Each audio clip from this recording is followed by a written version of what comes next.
My guest today is Terry Travers, the founder and director of Astrolabe Academy, a unique high school experience and teen community that supports self-directed learners on their individual learning journeys. Terry has a background in communication design, ocean science, and sustainable farming. She's been passionate about alternative education for a long time, began homeschooling her children in 2008 and transitioned to unschooling by 2011. Terry has hosted numerous homeschool classes and summer camps on her farm, specializing in experiences for teens. And then responding to parent demand, she opened a farm-based high school in Virginia, which evolved into an online unschooling support platform in 2021 due to the pandemic. And that's what Astrolabe Academy has been involved with ever since. So, Terry Travers, welcome to the Liberated Thank you. podcast. Thank you. I am glad to be here. I'm so glad to have you here.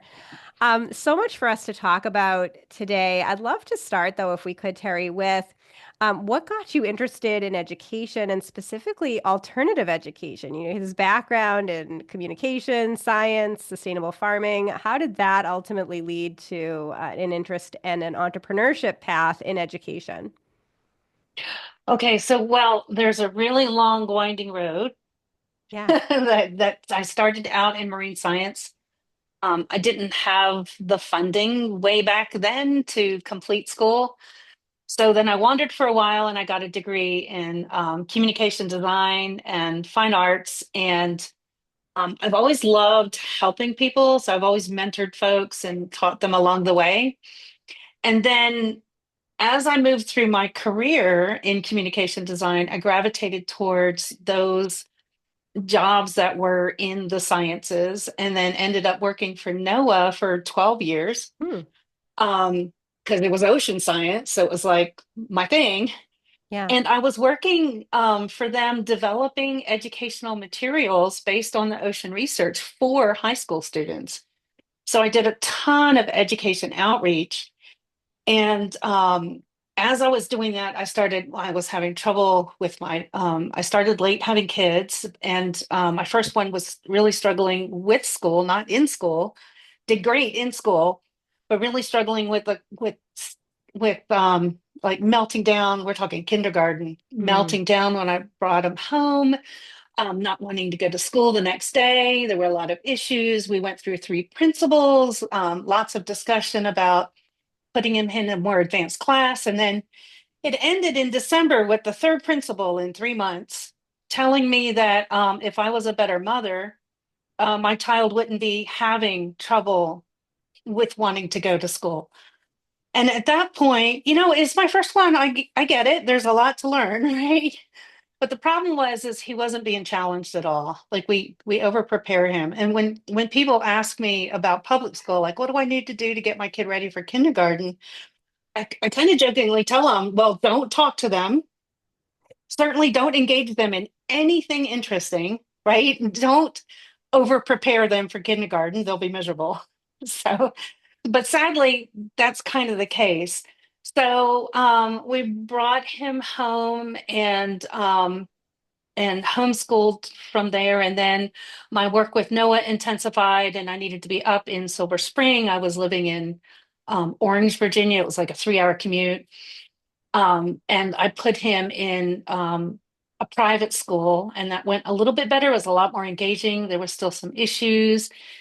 So at the end of the second grade year, and this is a kid that his report card was always E, right? E The for teacher, excellent. excellent. Yep. Yeah, that excellent, satisfactory, unsatisfactory. Okay. Um, and so at the end of the school year, the teacher pulled us into the classroom. This was in an expensive private school. There's a little seat outside the door so you can do your parent teacher conference and leave the kid outside. She's like, no, no, bring him in. So we went in and she was like, hey, I'm thinking about holding your son back. And I was like, what? Like this, like it just out of the blue. And in front of my child proceeded to tell me that he was a daydreamer and he would never amount to anything if he couldn't get it under control. So she felt like she needed to work with him for another year. So that was the end of private school. We did Mm. not go back. Um, and we started homeschooling from there. And like so many parents, I brought school home, right? I didn't really understand where the problem was. So I created a schedule. I brought school home. I did all the things. I got the curriculum. I did the research. I asked the people, I did all that. And we were miserable at home. Go figure. And slowly over time, it was just a constant fight, constant fight. And by the time my second one was old enough to homeschool, I was again working more concentrated with Noah and going up there again a couple times a week. And my dad was like, I'll homeschool him. And, while he was sleeping in the chair playing Legos with the kid, the youngest one, or playing pranks on the oldest one with the youngest one. I mean, there was lots of shenanigans, no learning, right? No learning. I came to really understand what unschooling was. At first, I was panicking, they're getting behind. I was really worried about that, as we do, right? Because we have all of those arbitrary measures in our head that the government has just kind of pounded into us and made us believe for years and years. And next thing I knew, well, my contract got extended. So I was like, oh my gosh, they're going to even be further behind. But the next thing I knew, they were like, the oldest one was getting really into Japanese culture and had downloaded Duolingo and was studying the language. It went from reading anime to like amazing cultural studies. And he signed me up to be a host family for exchange students. And from that point on, we hosted 26 exchange students over the years Wow. from all over the world, which has been phenomenal, a number of them from Japan. Um, and the youngest one, he started doing some really interesting things too. And I started to see what happened when I got out of their way. And it wasn't neglect, because when they asked for things or needed things or wanted to go someplace or wanted to explore something, we would find the resource and help them explore it. But I wasn't forcing them to sit at a table and learn Saxton math or study English or classical, reading stuff. They were reading and they were doing. And it was just a crazy, crazy journey to that.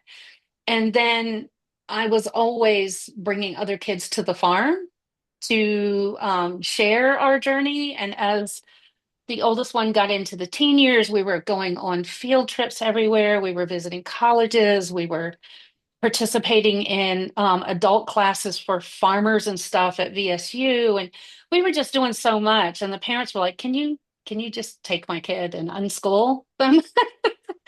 Because and so I ended up doing a ton of research for a couple of years, visiting other farm-based schools because we had a farm. My son started his goat farm with a USDA youth loan, which is another neat story, when he was 12, Hmm. and that expanded into a full-blown goat farming operation. And so we used the farm as a base for a high school program. And we ran that, we were just getting up and running, really, when the pandemic hit and Virginia did a pretty hard close. So we did some rethinking and pivoted that. But I've always been about like sharing my journey. So if there's something I'm excited about, I'm going to share it with other people who want to learn about it. If there's something my kids are excited about, we're going to invite everybody else who's interested to go with us. I always had a suburban full of people and we were always going everywhere. So that's kind of how Amazing. we migrated into I that. love it.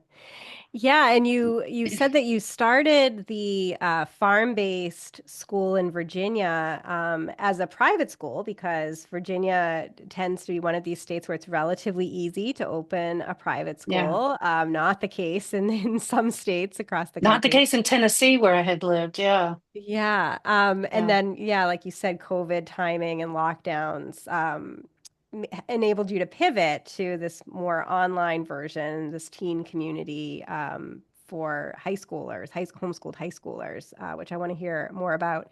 So you shuttered the in-person school in Virginia, and then I guess what was the next step to moving to an online version? Well, I had already been working with a phenomenal mentor.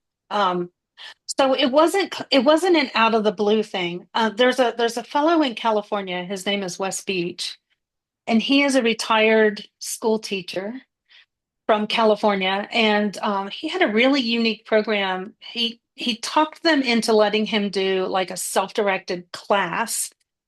And so for his class period, he allowed the students to explore whatever they were interested in. And then that got wildly popular, so the school shut it down. And he was about retirement age, so he went ahead and retired. And then this was years ago. And then at some point, one of the parents was knocking on his door, saying, "Look, my kid is miserable in school. The only class I liked was yours. Can we pull them out and homeschool them and you help us?" And so Wes developed, uh, he allowed students to graduate when they were ready through a portfolio review. And he guided students and coached them in pursuing whatever they were interested in. And over a 20-year period, I think he graduated like 1,600 kids. So I discovered him and started talking to him, and he mentored me for a couple of years. We were talking about it. He shared all of his documentation and his methodology and his narrative transcripts, and such an amazing man doing amazing things. And so when the pandemic hit and we decided to sell our farm, um, we, I already had all of that going on and thinking about it. So it took a little bit of time for me to put my program together and offer that. It's growing slowly. There's a challenge with helping parents let go of the same mindset that I myself was Mm. very tied to at the beginning, right? But the kids that we have are phenomenal, and they're doing really interesting things. Yeah, so tell us a little bit more about Astrolabe, including the name, because I think it's such an interesting origin for the name Astrolabe. And then how does it work? How do learners engage with you? So the logo is an astrolabe, and with my marine science and oceanography background, I absolutely love this instrument. It is so beautiful. It is an ancient nautical instrument that predates the sextant, and it's complicated and really really interesting. And I chose that not just for my love of oceans, but because we're helping them chart their own path, right? So it's kind of um, it kind of represents what we're doing and helping the kids do. So in the program itself, we don't teach anything, right? So there's no curriculum. And it's funny because I tell people, well, I help students on a self-directed learning journey, and they're like, okay, what curriculum do you use? And I'm like, self-directed learning journey. So if they want a curriculum, certainly, we support that, right? If they Right. want to take classes, we support that. It's about giving them the choices and helping them find the opportunities for learning. So the way our program works is when a new student comes in, and for each student at the beginning of the year, we do a vision session. So we'll sit down and we'll talk about, where do you see yourself when you graduate? What does that picture look like? And if they don't have a picture, then we just talk about what they're interested in and come up with a project and what that project could look like, right? So once we have the vision, then we help them navigate setting the goals. So if you know you want to be an animal conservationist and go work in Australia with the Australia Zoo as an intern when you're 18, what do you need to do between now and then to get there? And we help them develop that pathway. And then week to week, we have one-on-one coaching with them. We talk about how their previous week went, what their challenges were, where they're stuck if they're stuck, help them figure out how to navigate forward and keep moving, and what's our plan for this week. So week to week to week, we help them stay on track with whatever those goals are. And Yeah. we help them find mentors and resources in their area. And then twice a week we meet as a group. Once we do a session, it's a discussion session about so this semester we're focusing on becoming an expert in anything and learning how to really find good, reliable resources and mentors that can help you and all that kind of stuff in an area that you're interested in. So we have a big discussion around that or life skills or finances or whatever. And then the Friday session is more of sometimes it's a working session, sometimes it's more of a mastermind. The kids are like, if somebody's got a problem, we'll talk about it and try to solve the problems. Mm. And you have learners from all across the country. So these sessions are happening on Zoom throughout the Yep. week. They're actually happening on Discord. On That's where Discord. the kids wanted to meet. We Oh, started okay. out in Zoom and Got they it. were like, why are we meeting here? And I'm like, where do you want to meet? And they're like, Zoom. They're like, Discord. I'm like, what's Discord? Yes.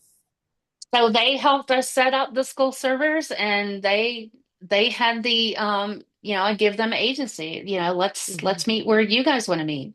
And Hmm. it's been working out great. And it's just for teens, or I guess what is sort of your age range? 13 to 18, and we help gap year students too. Yeah. And I actually have an adult program.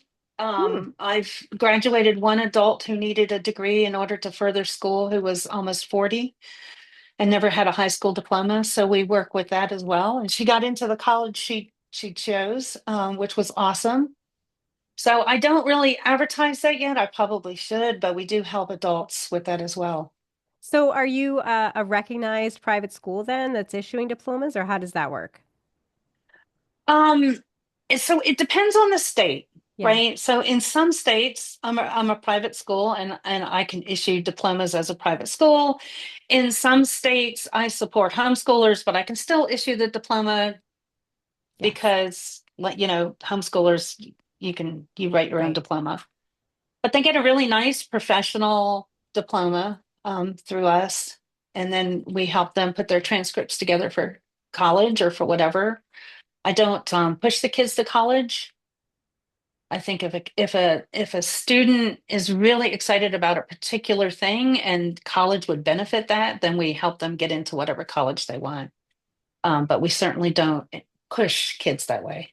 Yeah, and in some states, correct me if I'm wrong, you're a provider for families who are using maybe education savings accounts or other Yes. sort of school choice programs. They can use those funds toward Astrolabe Academy and this amazing teen community. Yeah, right now we're on Arizona's ESA program and we're in the process of getting on some others. Great. Yeah. So you had, I think you said two children that were unschooled. Did they go through this program or its predecessor? I guess what was sort of your unschooling journey like, and what are they doing now? Um, so the youngest one just got to graduation age.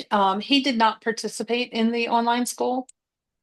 I think he felt kind of weird about that, um, which is fine. And he is leaning towards bioengineering. He's very kind of excited about that field. And where we are right now, um, there's a university here that's phenomenal and has some really good programs in that direction. So he may be applying probably next year so we can get the in-state rates, right?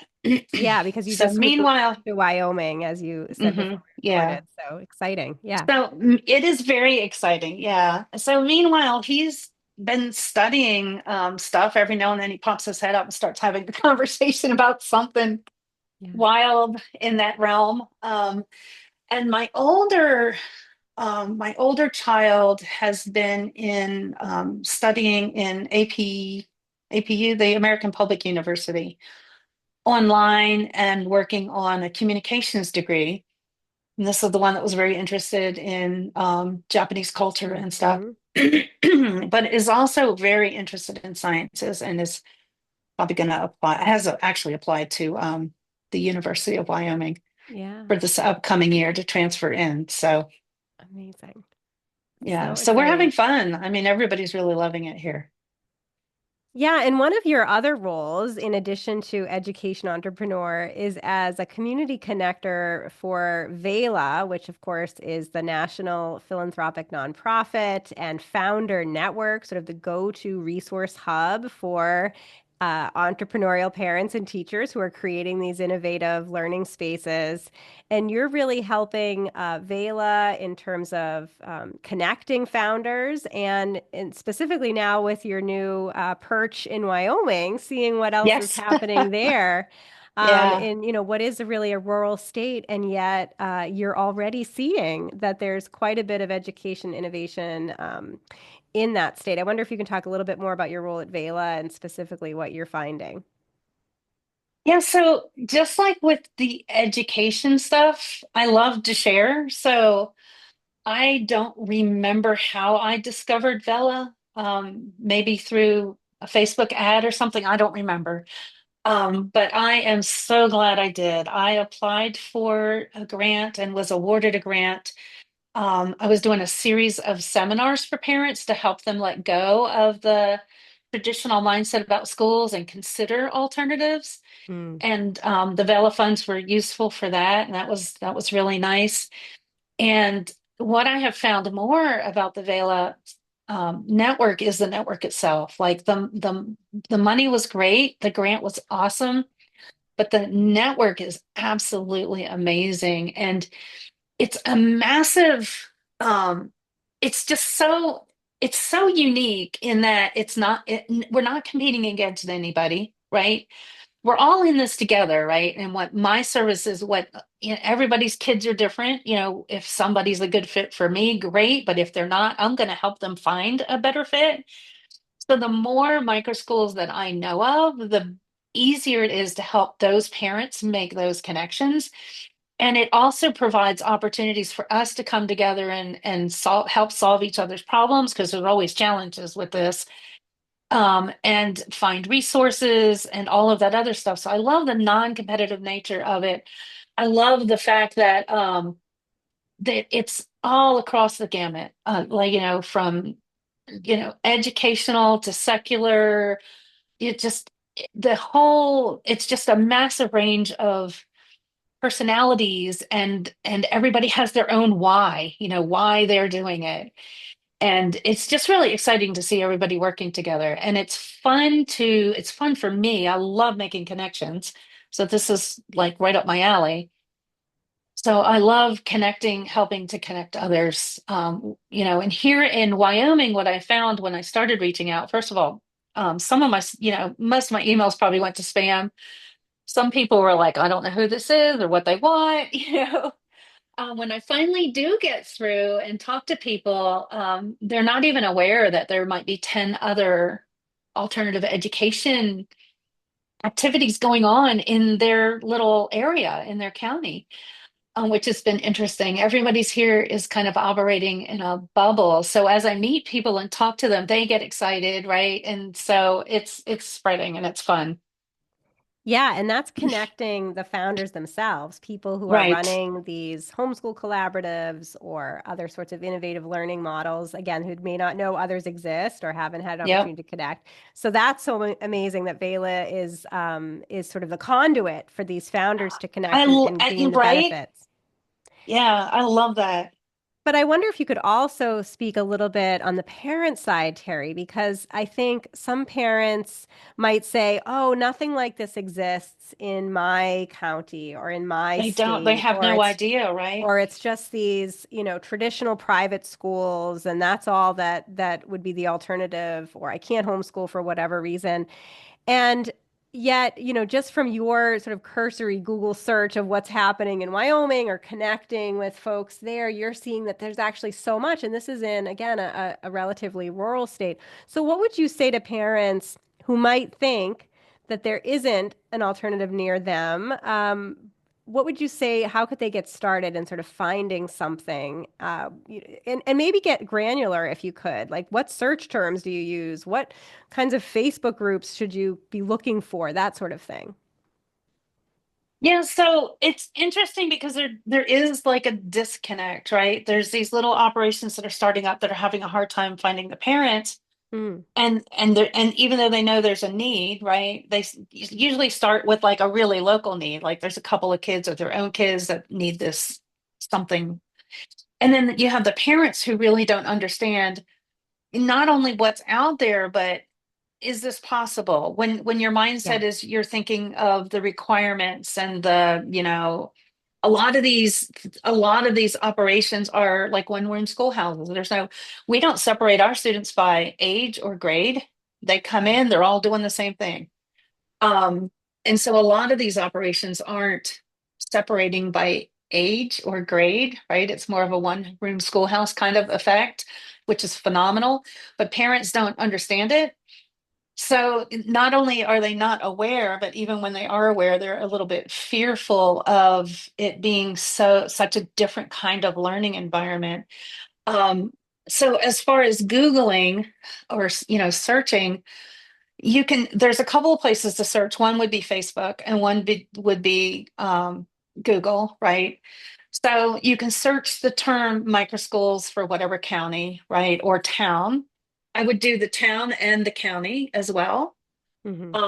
And it'll pull up private schools and it'll pull up microschools, um, and just search that way. And then on Facebook as well, you would search homeschooling orgs for whatever your county is and whatever your town is, um, and see what all is out there.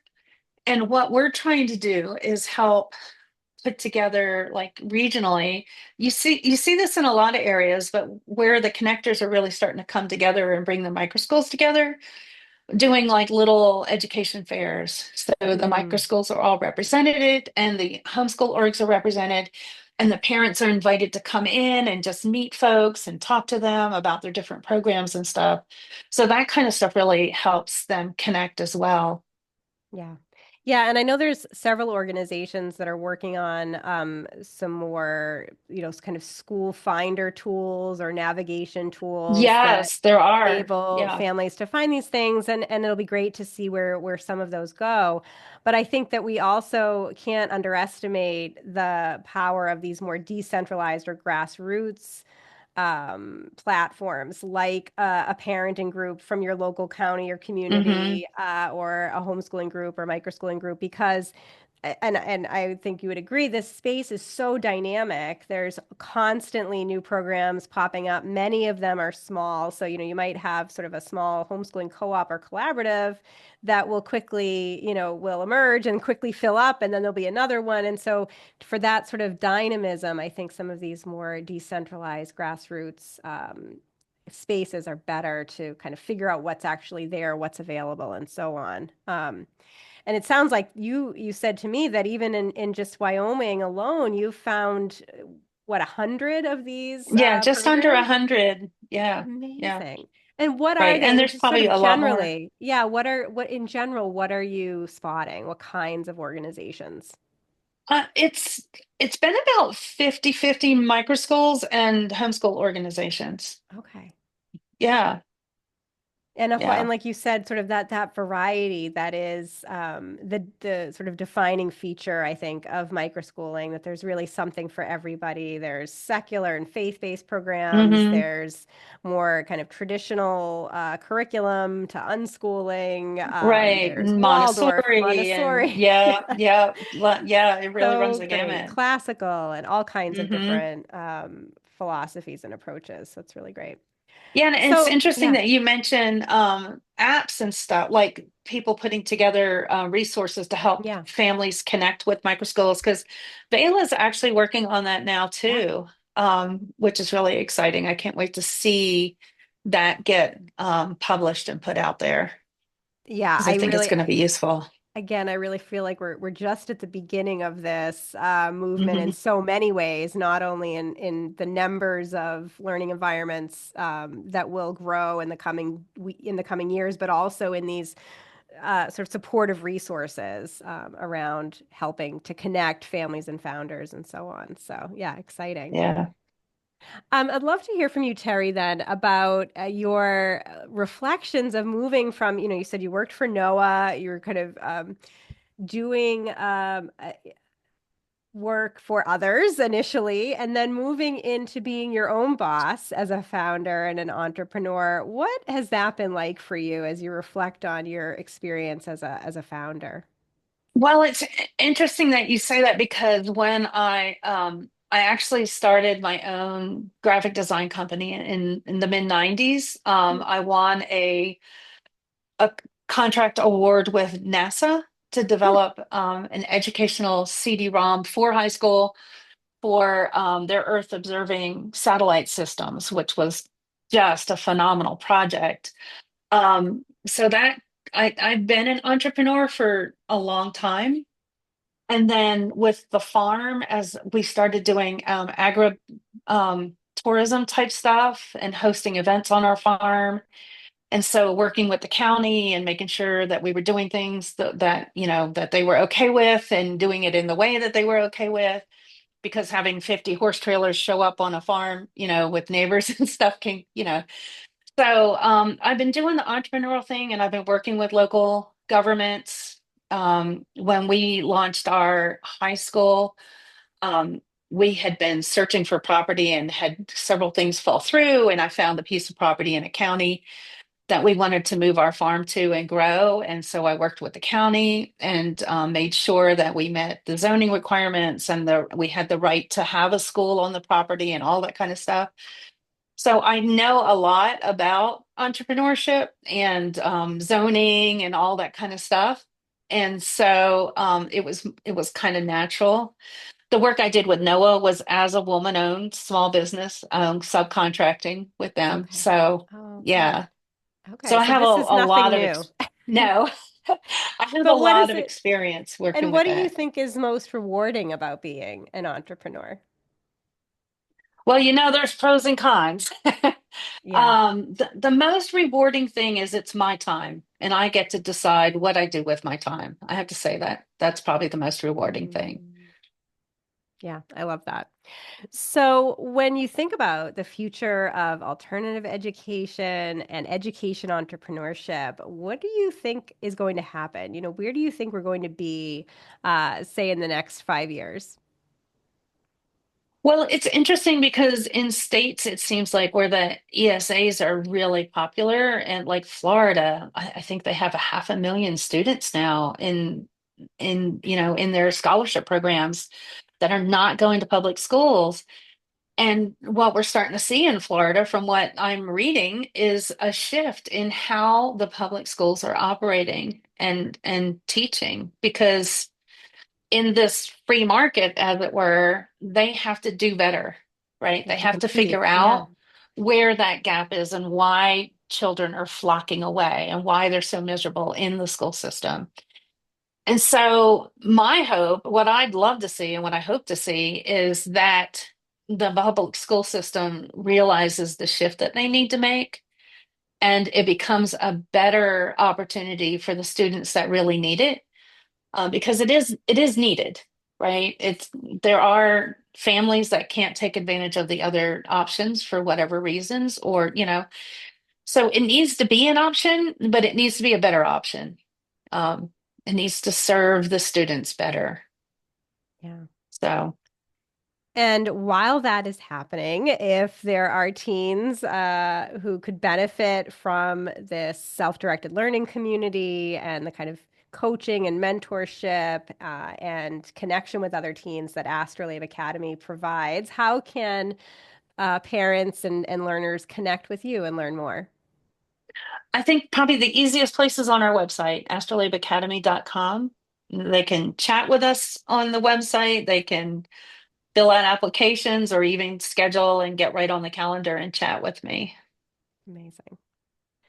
Well, it's so great to have you on the podcast, Terry. I've been wanting to have you on for a while. It's been wonderful to meet you in person at various conferences and hear your story, and just thrilled to share with others here. So, thank you so much for being on the Liberated podcast. Thank you. It's been great. Thanks.